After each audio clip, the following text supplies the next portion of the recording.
Howdy everyone, welcome to Sonne Farms. Dad just went back to feed the critters. I'm working on the last gate of the big welding project over at the North Farm. So we're gonna build this, head over to Jeff's, weld it onto the post that we cemented in a couple videos ago.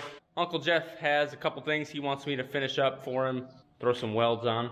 And it's gonna be a good day. Gonna get to see all the gates hanging, run them, see what they look like. Maybe I'll grab a Slappy and herd Dad through there, admire all of our hard work.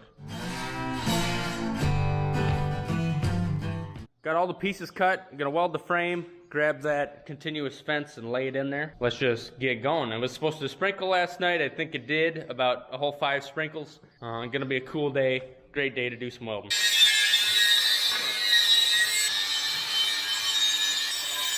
Was just in town yesterday. Looks like I should have brought my argon tank. We're at about 200 psi, so not terrible.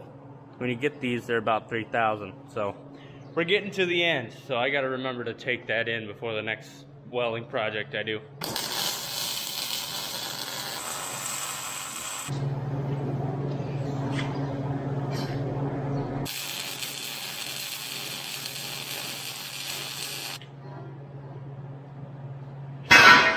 Yesterday we were putting up a fence and got to use this sweet staple gun for the first time on an actual fence. Well, of course, Dad and I wanted to play with it before, so we put these 2 pieces of wood together and shot one through.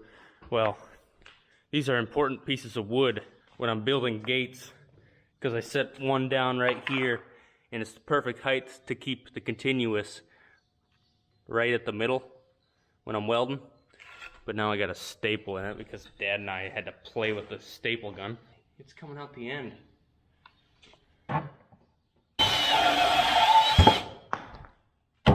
Just cut it off, I suppose.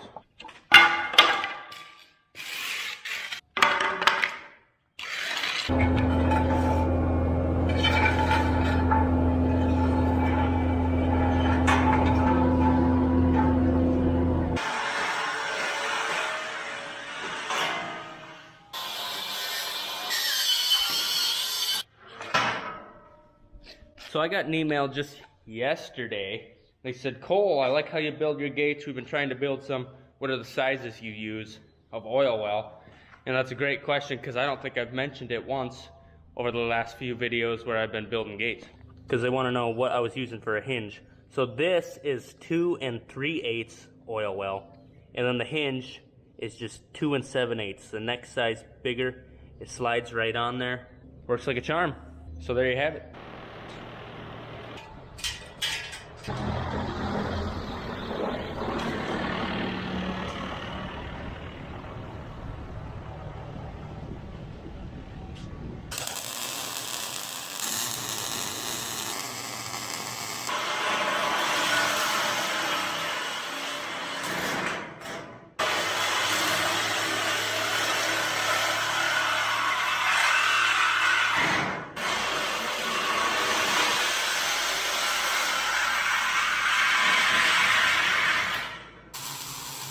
Got some field work going on over here.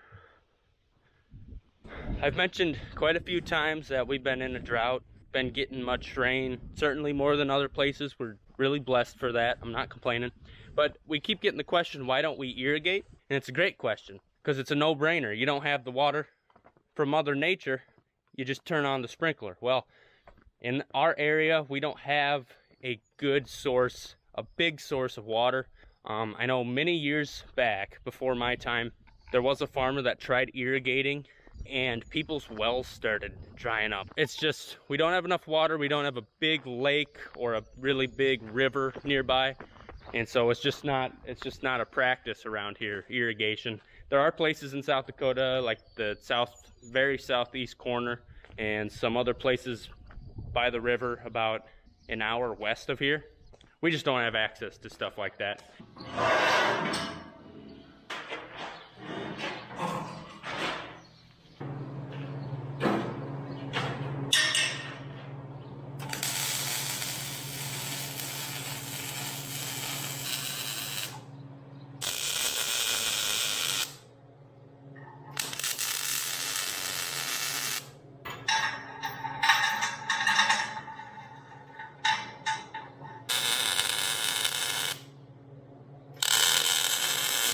Got the 5th gate done.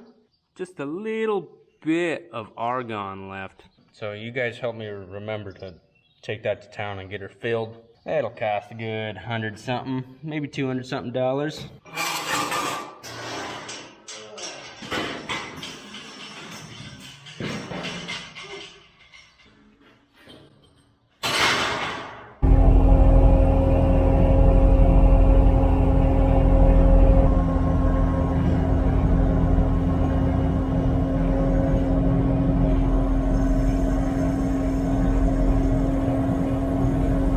Yesterday we needed the small bit.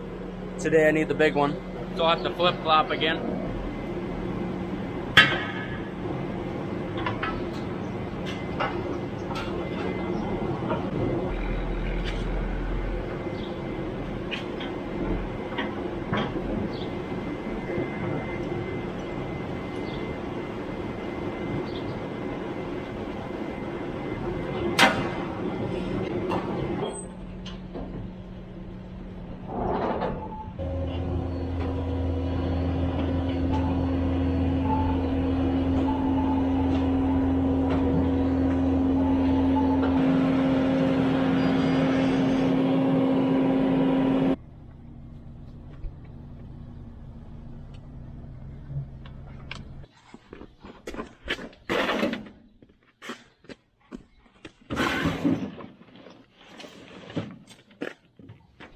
Got our one gate. We're gonna have to put in a couple railroad ties. So that's what the post hole digger's for. Of course, pallet fork gets used for everything. We got rod, we got Milwaukee tools, we got gloves, welding helmet. I think we're ready to go. It's a weird time, it's 10:30, and this is gonna take me a few hours. So I think I'm gonna have an early lunch because I don't wanna miss that. That's the best part of the day. I need that bucket. How do we get this bucket on that trailer without putting down the ramps and driving that skid loader off it again? Dang it. I got an idea.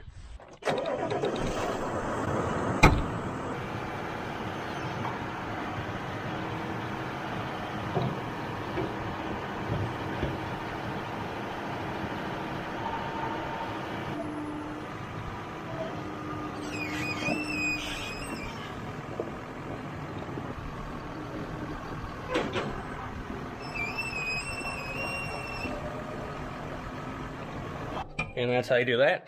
Just got done with my 10:50 a.m. lunch. Let's go over to Jeff's, get that gate set in place, and weld it on.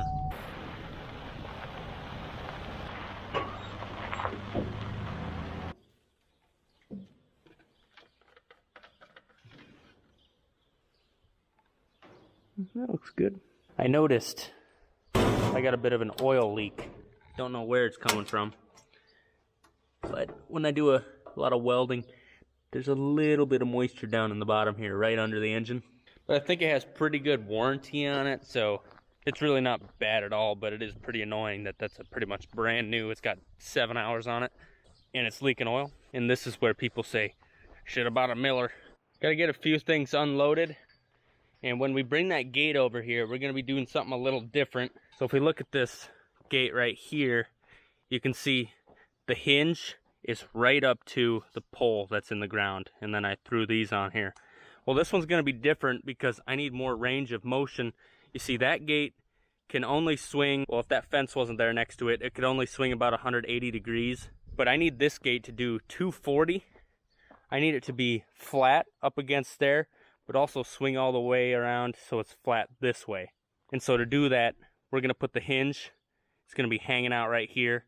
We're going to have to run flat iron to it. So it's going to be out there a ways, a little more torque on it. So I'm going to have to make sure I get some good welds on there, if you understand what I'm saying. Anyway, if you don't, we'll have it up pretty soon and you'll be able to see what I'm talking about.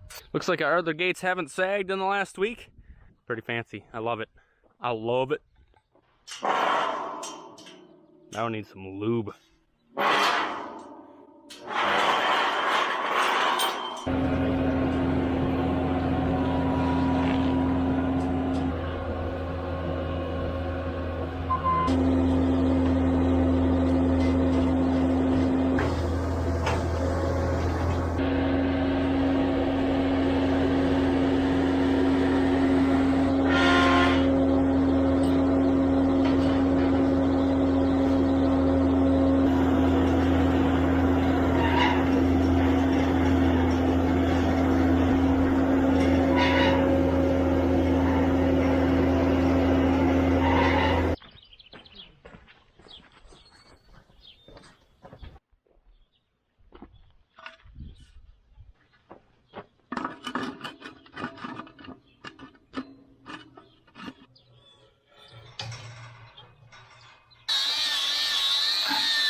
Hopefully that sun can just not come out for a while.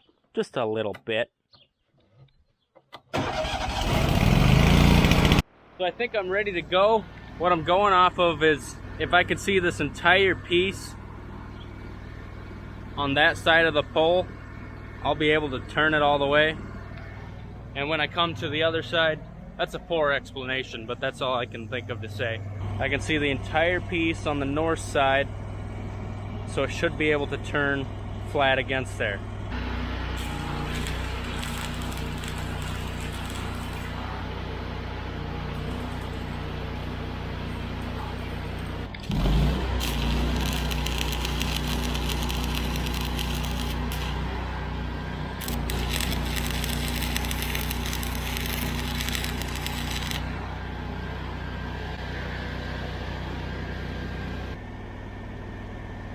Oh, yes. You bet. I think we're golden. I think we're golden, folks.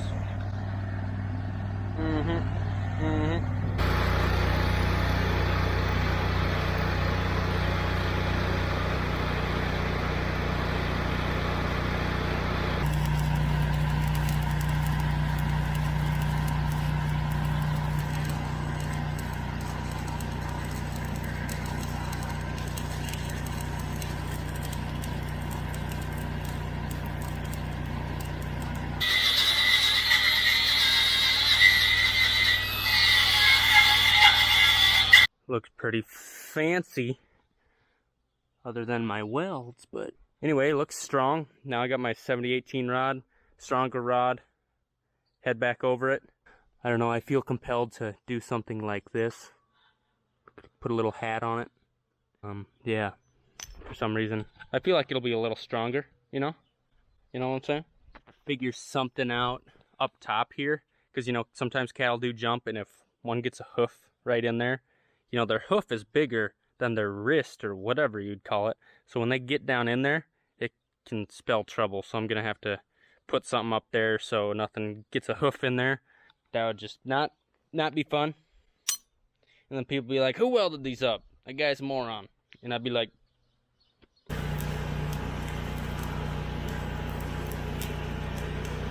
so right before I came, I was reading some comments because I like to communicate with our viewers. And somebody said, and they probably know more than me, on a video from last year where I was welding gates, they said when you're using 70-18 rod, you need to go vertical up, not vertical down. Well, right here, this is me doing vertical down like I usually do, but might not supposed to do. And right here is me doing vertical up, where I'm moving up with the rod. And that just looks terrible. That may be the right way to do it, but I did a terrible job. I did as good as I could, but I'm not going to keep doing that because this looks pretty nice. This looks like Squidward's nose is popping out of there, so that looks horrible. So I'm going to keep doing what I've been doing, which may be the wrong way, but it looks way better.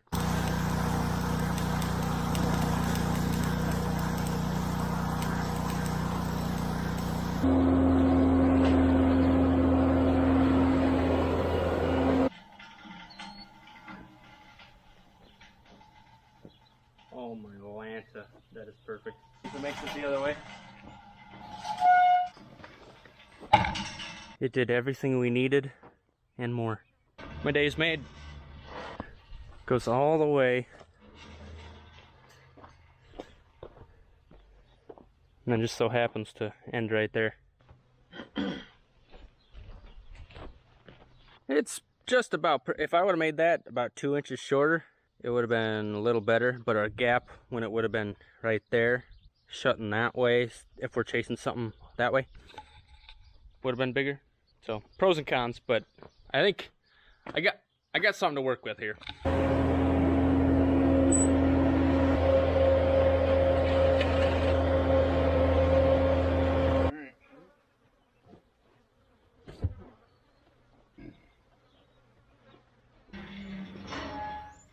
Wow.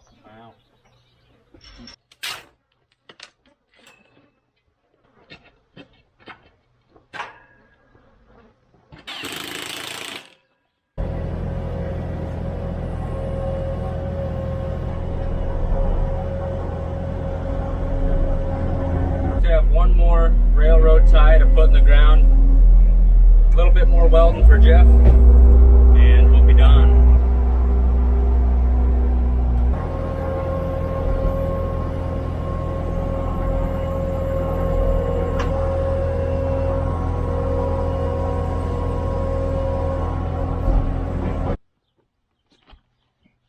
Missed a hole.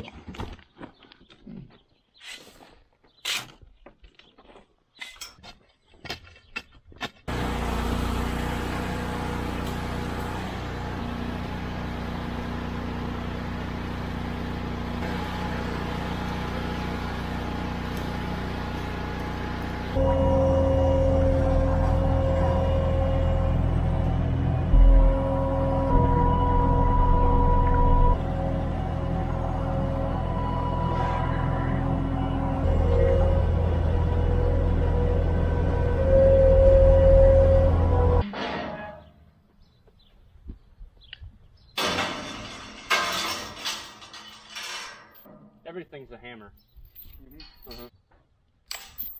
Now what the heck am I supposed to do? That's the worst part about being a farmer and rancher. You only feel purpose and worth when you're working yourself to the bone. And that's a sad fact for many, many people. And also, Jeff's sorghum looks even worse today. That needs a rain bad. See, look at us. We run out of things to do when we start doing weird stuff, like mowing 4 foot, 5 foot tall kochia with a lawnmower, which we should in the next couple of weeks have something really cool coming to help mow with some stuff like that. It goes on the front of a skid loader. By golly, it's starting to sprinkle. Velveeta! Oh, it's picking up. My welder's getting rained on. Don't like that.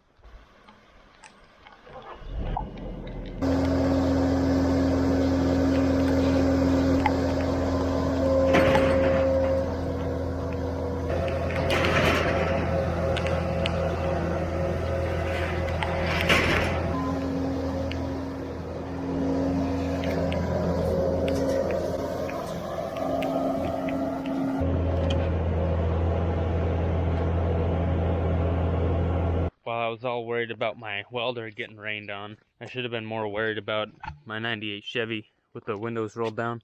Brian's sunglasses shows who the culprit is. Well, thanks for watching, everybody.